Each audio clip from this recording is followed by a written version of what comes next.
रामगढ़ नाम का एक छोटा सा गांव था।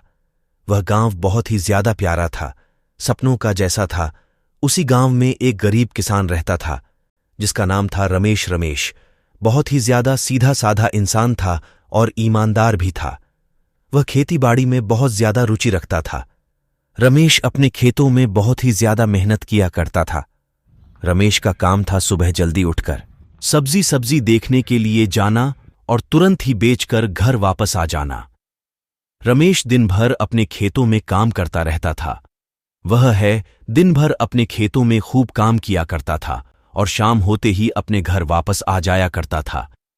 एक दिन रमेश अपनी पत्नी से बोलता है, हम ये कह रहे हैं कि इस बार की फसल बहुत अच्छी हुई है और बैंगन भी खूब लग रहे हैं, तो कल तुम हमारे साथ चलकर बैंगन तोड़ने चलना खेत पर। उसके बाद नीलम बोलती है, ठीक है जी, चल चलेंगे कल तुम्हारे साथ। खेत पर खाना पीना खाकर वे सब सो जाते हैं तथा सुबह होती है। तब रमेश अपनी पत्नी को उठना है। अरे नीलम, जल्दी से उठ जाओ, सुबह हो गई है और खेत पर चलना है। अपने साथ टोकरी भी लेकर चलना। फिर भी दोनों सुबह होते ही अपने खेत पर काम करने के लिए चले जाते हैं। दोनों मिलकर बैंगन तोड़ने लगते हैं। तभी वहां पर एक चमत्कार हो जाता है। नीलम जब भी बैंगन तोड़ती है तभी उसे पेड़ में फिर से बैंगन लग जाते हैं। हिंदी लंबी उसे पेड़ के बारे में अपने पति को बताती है और रमेश भी उसे पेड़ को देखकर समझ जाता है कि यह कोई जादुई बैंगन का पेड़ नहीं है। रमेश अपनी पत्नी को बताता है, यह एक जादुई बैंगन का पेड़ है।